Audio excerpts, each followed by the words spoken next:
Hello everybody.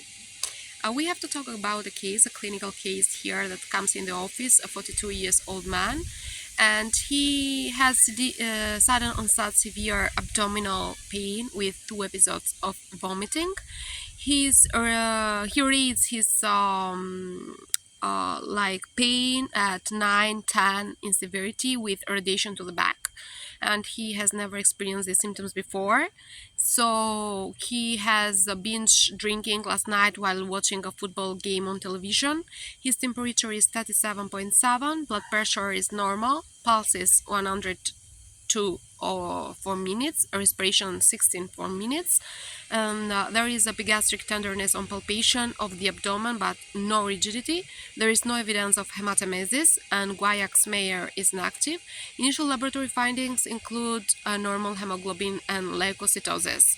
So a chest radiograph and electrocardiogram are normal. Which of the following is the best next step in the management of these patients? We have to say that we have to measure the serum amylase and lipase, because these are all clinical features about acute pancreatitis, which has the etiology like chronic alcohol use with gallstone, hyperlipidemia of 1, 4, and 5, drugs like didanosine and azatioprine, valproic acid, infections like cytomegalovirus, legionella, aspergillus, trauma, iatrogenic like post-ERCP, and the clinical presentation. The diagnosis requires 2 of the following: acute epigastric abdominal pain, often radiating to the back, increased amylase lipase more than 3 times normal limit, and abdominal imaging shown focal or diffuse pancreatitis enlargement with heterogeneous enhancement with intravenous contrast CT, or diffuse enlarged and hypoechoic pancreas on ultrasound. Other findings: nausea, vomiting, leukocytosis, severe disease with possible abdominal tenderness, fever, tachypnea, hypoxemia, and hypotension. ALT level are more than 150 for biliary pancreatitis, and the complications are pleural effusion, ileus, pancreatic pseudocytes, abscesses, necrosis, acute respiratory distress syndrome. So the patient has a recent binge drinking, and the pain that is radiating to the back and leukocytosis, they suggest about acute pancreatitis. The diagnosis of acute pancreatitis requires like 2 of these criteria: the acute onset of severe epigastric pain that radiates to the back, increased amylase or lipase more than 3 times upper limit of normal, and characteristic abdominal imaging findings like focal or diffuse pancreatic enlargement. Early in pancreatitis, the pancreas synthesizes the digestive enzymes but cannot secrete them. These enzymes leak out of the acinar cells into the systemic circulation. Amylase rises within 6 to 12 hours of symptoms onset, and they may remain elevated for 3 up to 5 days.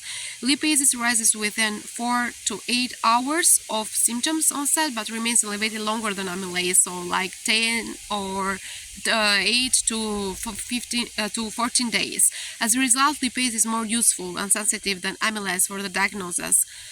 And the abdominal ultrasound, we have to say that is for enlarged and hypoechoic pancreas in acute pancreatitis, and nearly 30% of patients have an ileus and with bowel gas that prevents full visualization of the pancreas and may not clearly identify inflammation or necrosis.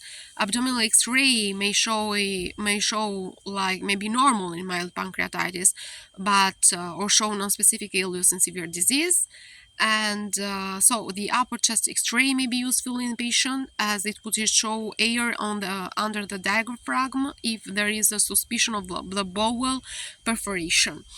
Other things: endoscopic retrograde cholangiopancreatography (ERCP) is not indicated for the routine diagnosis of acute pancreatitis. However, this is for suspected biliary pancreatitis, may decrease mobility and mortality. So ERCP is also effective for evaluating patients with recurrent pancreatitis or draining pancreatic pseudocysts. So uncomplicated patients with acute or severe epigastric pain radiating to the back and increase lipase or amylase more than 3 normal do not need confirmatory imaging for diagnosing acute pancreatitis. So contrast enhanced computer tomography scan of the abdomen may be performed in patients with unclear diagnosis or those who fail to improve with conservative management. Abdominal ultrasound may identify gallstones as the cause of pancreatitis. That's it.